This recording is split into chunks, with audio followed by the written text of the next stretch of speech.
Crypto God here, and today we have a member of the team of Diamond Hold, Dom. Dom, what is your role in Diamond Hold? Hey guys, so I guess my role is a developer. I do most of the programming work. I wrote the entire smart contract, and I oversee the website development work, and also, coming into crypto, there's a lot of marketing around, a lot of marketing work that needs to be done around these projects. So there's a lot of marketing work there that I also do. And I also kind of see myself as a bit of an operations guy. I do handle the money, things like that.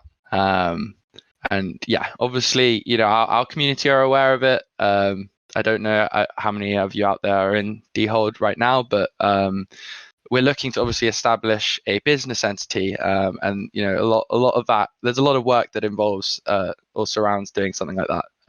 So we're looking to expand the team, so I don't have to kind of hit all these different points, and I can stick with my programming, I guess, experience and expertise. Right, which that's important. Also, to give the people at home a heads up, you guys just hit a pretty cool milestone while we're talking right before the interview.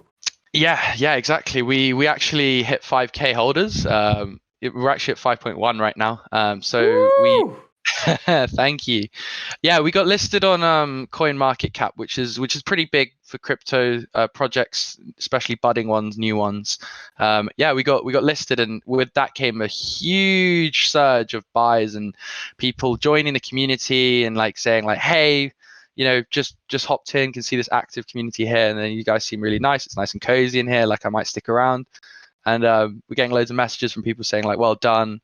So it's been a pretty euphoric day. That's brilliant, man. That's brilliant. I love that, because when we were talking, you told me you hit 5K, but you've gained 100 holders since that moment. Yeah, it's climbing. It seems to be climbing. Coin Market Cap is magic, and obviously another thing is what I really like about our project is we ran a poll, and actually our biggest route of we basically asked our community, how did you hear about us, to try and find out what was working in our marketing strategy. And the biggest one, I think 50% of the votes, which was the majority, was word of mouth, people telling their friends, which is really what I want. I like to see that, because it shows that the idea that we have is unique and it's cool, and people want to talk about it, and I think that's important. Well, that makes me excited. You know why, right? Because why is that? Now, when people have that word of mouth experience telling people about Diamond Hold, they're going to have this right here to put in the hands of people that want to get educated about what you're doing. Yeah. Yeah, sure. That's exciting to me, because here's the brass tacks, folks. If you want to know about Diamond Hold, we got the guy right here that can tell you everything we want to know. Now, typically we do really long podcasts. Mr. Dom here, he's got things to do. So we're going to keep it short, sweet, to the point. So buckle in for the facts that you need to know in order to invest into Diamond Hold. Now, if you were going to give them one major reason to become a holder, what would it be? What's the number one reason? Number one reason? Well, I guess the number one reason is that we actually give every wallet a tier. And everyone starts at tier 1. And you have to rank up this wallet. And I kind of, we've had some people that liken it to a bit of an RPG. But really, fundamentally, all it is rewarding our holders. And the longer you hold, you rank up this wallet, and as it goes up in tiers, you pay less transaction tax. And it actually also does some more complex things, which I'm sure we'll get into. But yeah, the main centerpiece is these wallet tiers that we give to our holders. You know what? I think a better word for it is level up. Yeah. You know what I mean? Level up your wallet, motherfucker. Because here's the thing, right? I didn't even know that. I was that's exciting, because the top leveled wallet should get a t-shirt that says "I am better than you." Yeah. So that's a great idea, Crowley. Can I call you Crowley? Yeah, absolutely. Brilliant. You can call me Yeah, whatever great. you want, as long as you don't call me poor, incompetent, or late for dinner. So this is actually another thing that, now that you bring that up, it ties into where we want to take this project. Right now we're a token, and we're getting a lot of attention, which is great. But we actually, we want to stick around. We want to do something. And I know, like a lot of projects, they make a lot of bold claims. But about us, you make a suggestion here about what was it, a T-shirt for the highest tier, saying Right. I'm the best. We're going to implement something called decentralized autonomous organization. Another word that a lot of projects use is governance, and the idea is that you could propose ideas as a member of the project, and based on how many tokens you have, you can then go and vote on other proposals, and that dictates like the weight of your vote. And the idea is that these tokens then have more value in them, because it's like, well, if I have more, I can I guess streamline where this project's going to go. I can help steer the ship, and that prevents that people see the value in that token more.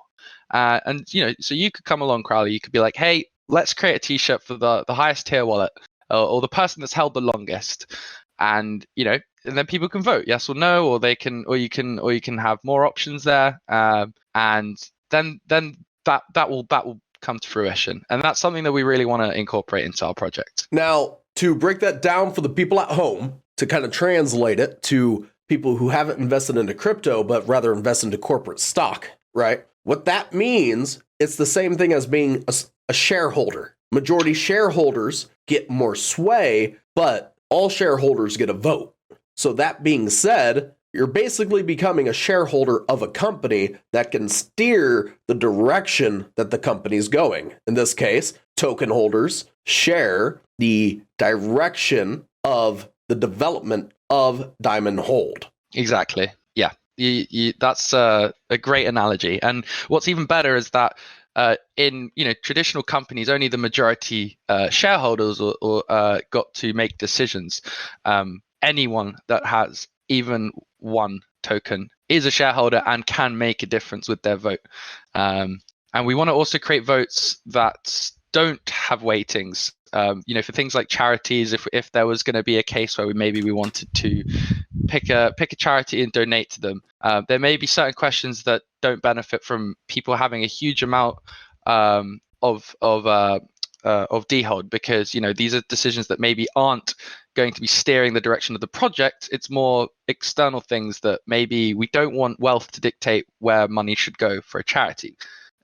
If that makes sense. Yes, and I am making a note on my end because I like to take notes while I talk to my guests. So basically, for certain things, right, the amount that you hold gives you a certain percentage of staying power, right? Which means, say, everybody is given a percentage of the total direction of something. So say if two guys say, like, this would be absolutely crazy and kind of reckless, say they have 20% each, right? And they make a vote towards something, that's 40%. But the rest of the 60% go in a different direction. That's what happens. Now, for things like charities, what he's explaining is it's actually based on a regular poll to where the percentage of every individual vote is then tallied, and then that's the decision that is made. Yeah, you summed that up a lot better. I could tell you this is your job. Well, thank you. Yeah, absolutely. Because my job, as you may have listened to the other things, is I want to translate what you're saying to the audience very effectively. Yeah. It's my job to capture the spirit of what you're doing and communicate it to the people at home, because I would not be very good at my job if I did not utilize active listening.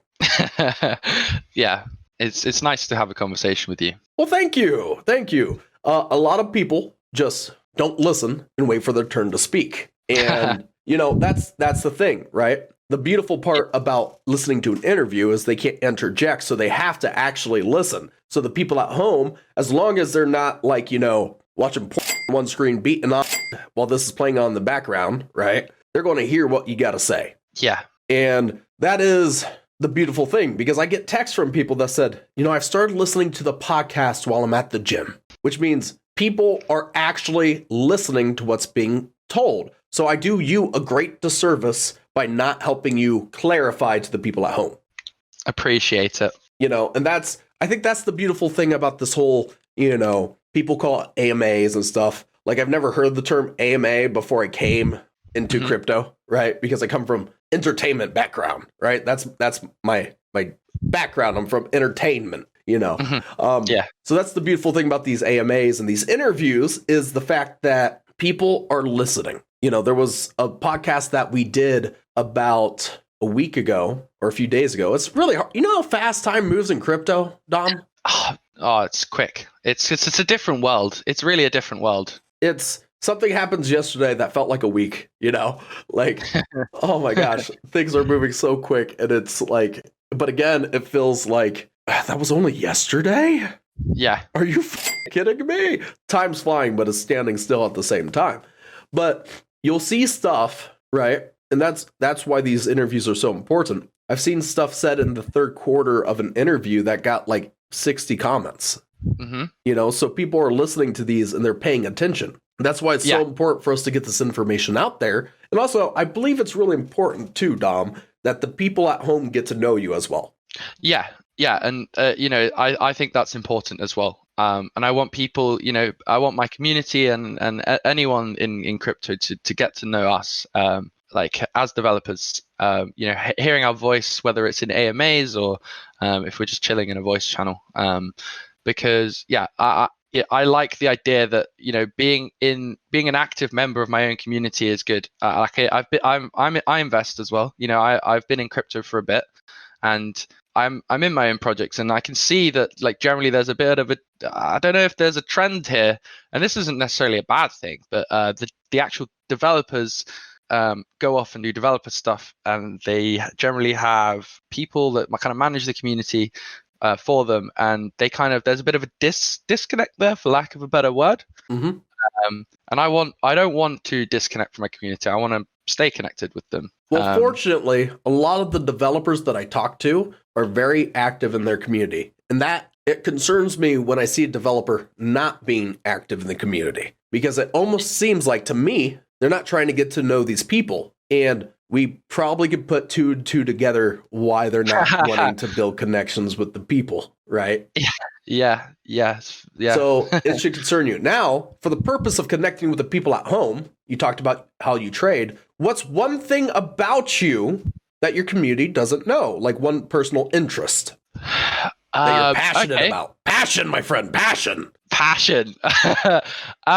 Well, I guess like one of the things that I guess not a lot of people know about me is, including actually maybe even my my friends, is that I really like playing classical piano. I've played since I was 4 years old, and I really enjoy it. There's something about playing the piano that's just amazing. I've tried other instruments. I've tried the clarinet. I've tried them, but like clarinet, you can only play one note at a time. A piano, you can like layer on all these different melodies, and it's really, really, really, really therapeutic to play. And I guess that's one fact about me. Do you have a piano within reach right now? No.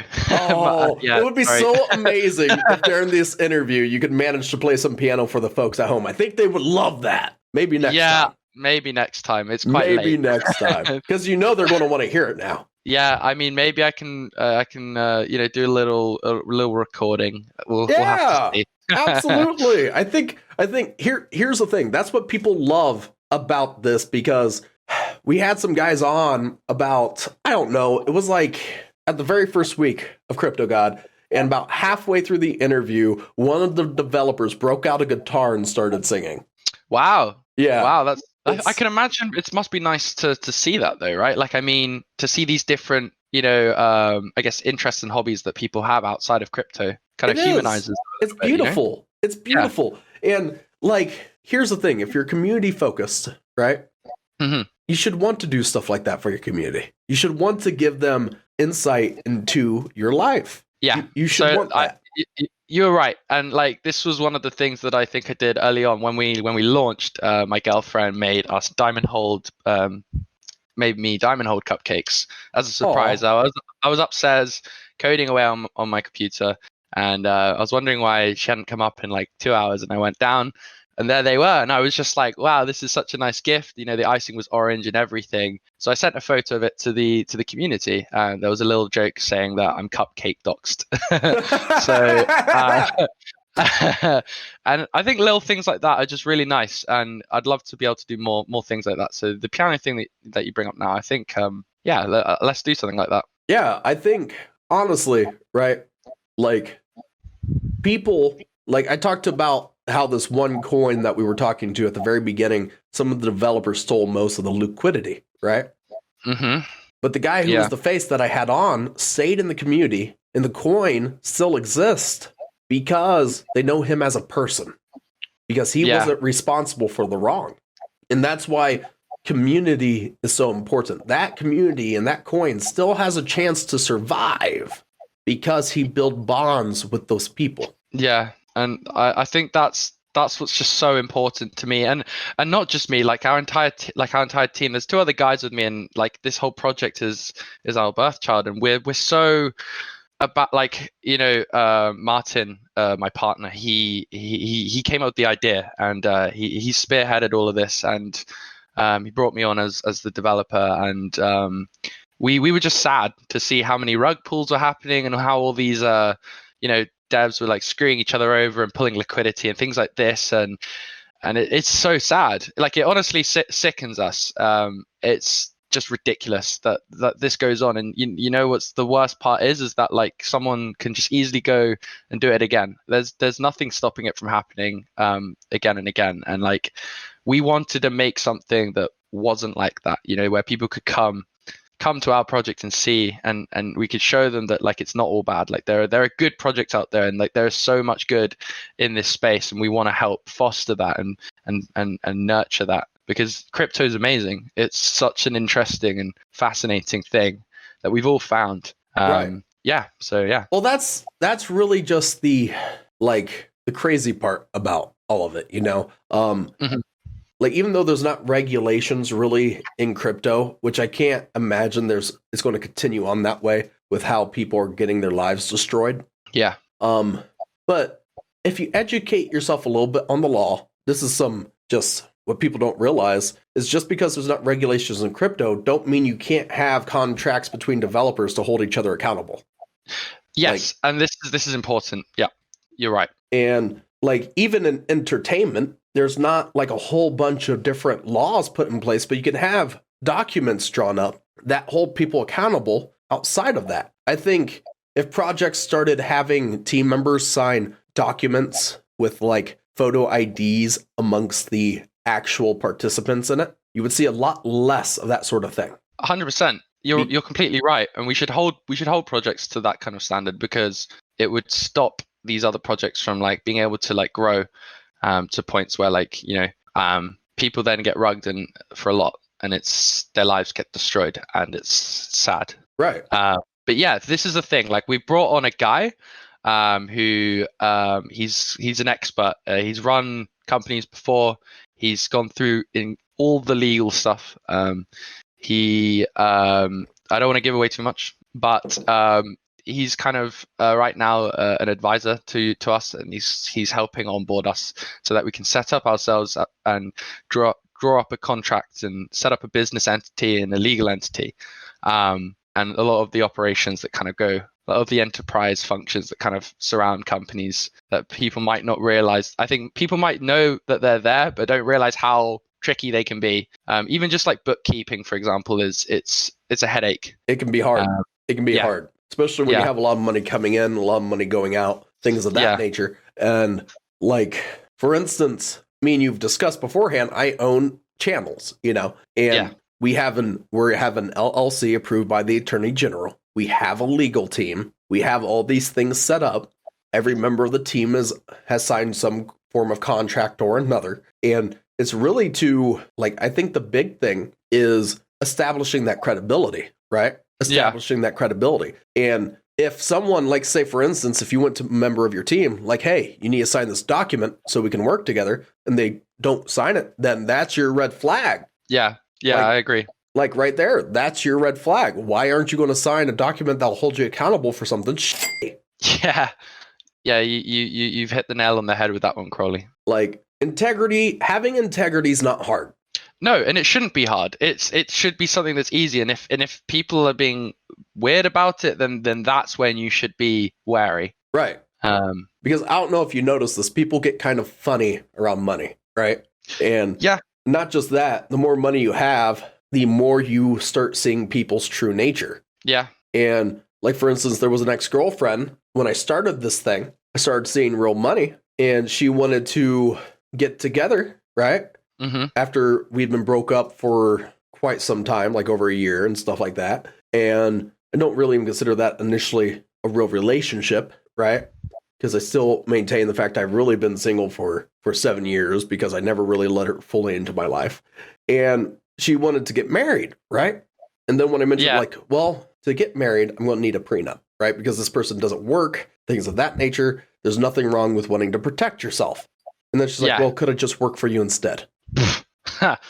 Yeah, that's a weird one. It's interesting what people can do when there's money involved. And you're right, you do start to see that true nature aspect, and it's a it can be a shame, but also it can be great. Like, for example, we've brought on a lot of our friends onto the project to help, moderating and things like this, and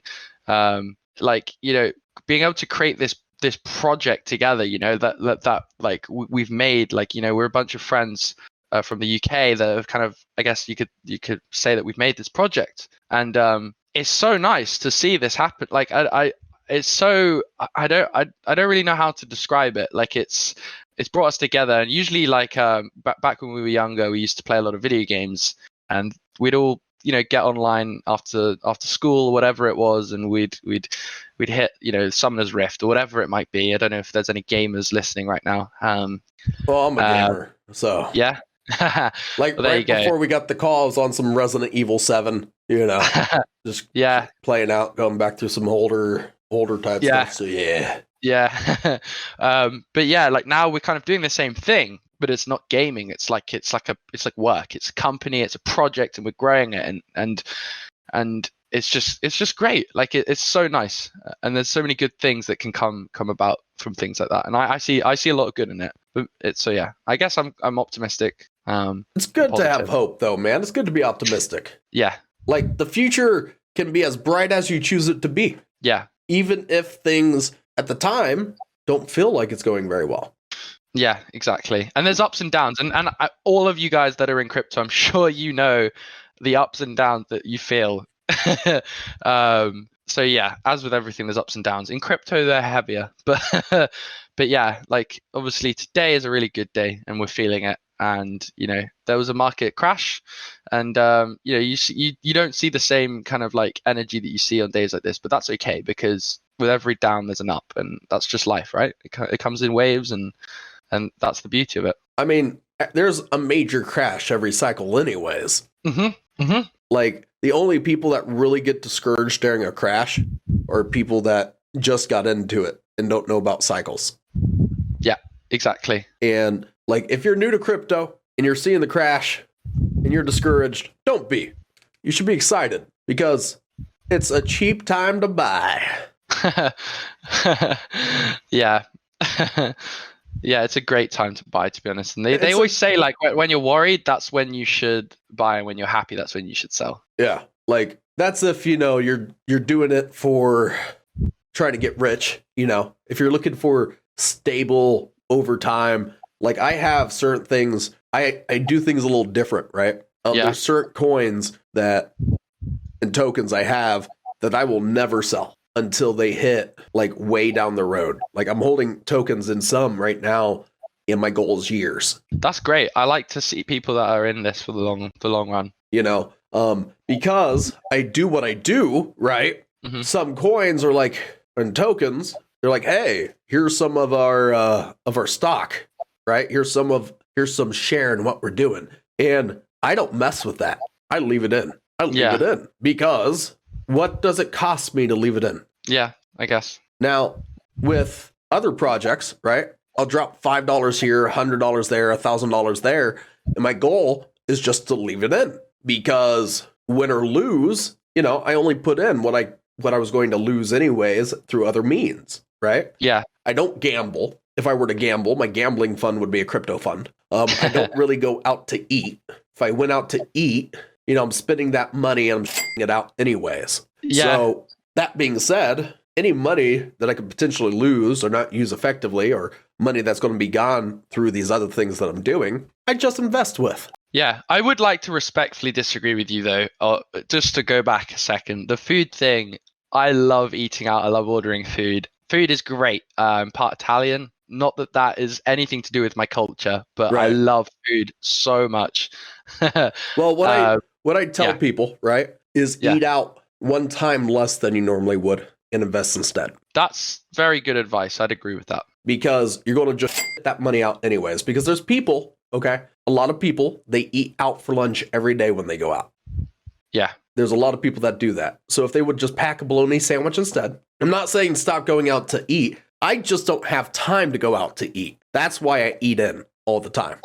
Okay. Yeah, that's been my life for the past 3 weeks while this project's been around. But there are great opportunities, for business dinners and stuff to go to nice places. That's when I go out to eat, baby. Yeah, that's when I go out to eat. Like, I got a date coming up, and you think I'm not going to drop some money on that date? Nice. I like that. You think I'm not going to, I'm not saying stop living life and just invest. What I'm saying is just make a very small change in your budget. And this is for people that aren't investing right now. Yes. Right? People that they're looking for a way to start that makes sense to them because they're very risk averse. Yes. If you're risk averse, just make one tiny change to the way you live your life. That's taking money out of your pocket. That's not a permanent increase, and just invest instead. That's what I'm saying. And I think that's a really winning model for success. I was talking to this young kid. He's 23. Okay. Yep. And he makes like $15 an hour, which hurts my soul when I hear someone that makes only $15 an hour, by the way, because that's poverty. In reality, that's poverty because you're not prepared for life. And I'm like, and I just told him like, hey, the best time to invest is when a project is new, right? The only other place that I know of, there's not really a place unless you're doing like going out onto, Satoshi Street bets on Reddit and other places where new coins are constantly advertising. My platform brings a new project every single day. I said, listen to them. If you like what they say, drop $5. Yeah. Yeah, it's not a bad idea. I agree. If you can find a project early, then it's such a good investment. The thing is with crypto, it's so hard to tell. Like, it's not whether the investment's going to pay off. It's whether the project is legit, which I guess ties into whether the investment's going to pay off. But the main advice is do your own research. Like, look into the actual don't just read what someone else has said and go with it. Research, go through the block explorer, look at all of the wallets and look how the money's going between them, and look at the holders and look at the liquidity tokens as well. Look how many major holders are in the, see how much of the percentage of the coin is held amongst one person. Yes, exactly. Go into the Discord, see how they communicate with their community. See, use any indicators that you like. It doesn't have to just be the chart. It can be so much more. Right. Because here's the thing, right? There's chart manipulation out there. Yeah. People don't understand. You can manipulate a chart with some money. 100%. Sorry, I just took a swig of water. You're completely right. Right. And that's the thing. That's the thing. That's why I like these interviews, right? Because they're getting to know the people. Because there's some people that come on that don't interview well at all. And that's how am I doing? You're doing good. You're doing good. I'm talking about there's people that come on, man. And there was this one interview that we had. He obscured his voice. He had us go back in and post and put a voice changer on him. Wow. Yeah, it's a bit. Yeah. And we wonder why that interview only had about 2,000 views. Yeah. Because you think that instilled a lot of faith in the community. No, it didn't. It didn't. No, it doesn't. And no. So by just listening to these people about what they talk about, they're getting a really good depiction and feel for what's going on. You know what I mean? They're getting a really good handle on what's up. Now, all your descriptions, all the things that you will need to find Diamond Hold and the things that Dom is a part of is going to be in the description below, people. You're going to need that to do your own research, because I don't believe in just saying do your own research, because that doesn't emphasize how important it is. You got to do your own research so you know without a doubt whether or not you're making a good decision, because we're not financial advisors. I'm not. I'm not either. I bring the information to the folks. Okay. Now, do I think that that doing $5 with Diamond Hold is a good idea? Yeah, of course, because the potential is there, right? And you're not going to miss $5. That's life. You know what I mean? That's life. If you're going to miss $5, you need to start investing now, so you're not. You know what I mean? Like $5 doesn't do for your life if you're not investing with it. Yeah. Like that's the big thing. Now, Dom, is there anything you want to leave with the people before we end this interview? All I wanted to say is that thank you to our entire team. They've all made this possible. I know I'm kind of the spokesperson, but it's been a huge team effort. We've had everyone helping, and it's been so great. And also just the community, everyone that's been with us and stuck through the slump, the market crash that we had. We retained our price better than a lot of other projects out there. A lot of projects have been slashed, some have died. And also, please come join the community, guys. Like if you like the sound of the project, check out the website, and if you like the sound of it, come join, come say hi. Not just that, you seem like you'd be a good friend too. Thank you very much. Well, I like to think that everyone in life is your friend. Well, you know what? You can't ask for better than that. So if you want a good friend in a good community, it seems like to me Diamond Hold is the place to be. I'd like to think so, Crowley. Absolutely. Now, that being said, folks, you have to like, comment, and subscribe, and to share to all of your friends, because, as Dom said, word of mouth is so important to these communities. So make sure to share it if you want to help Diamond Hold grow. If not, just off and leave Diamond Hold alone, okay? I'm just saying. Leave them alone, let them do their thing, right? But the only last piece of advice I have for everyone at home is hodl that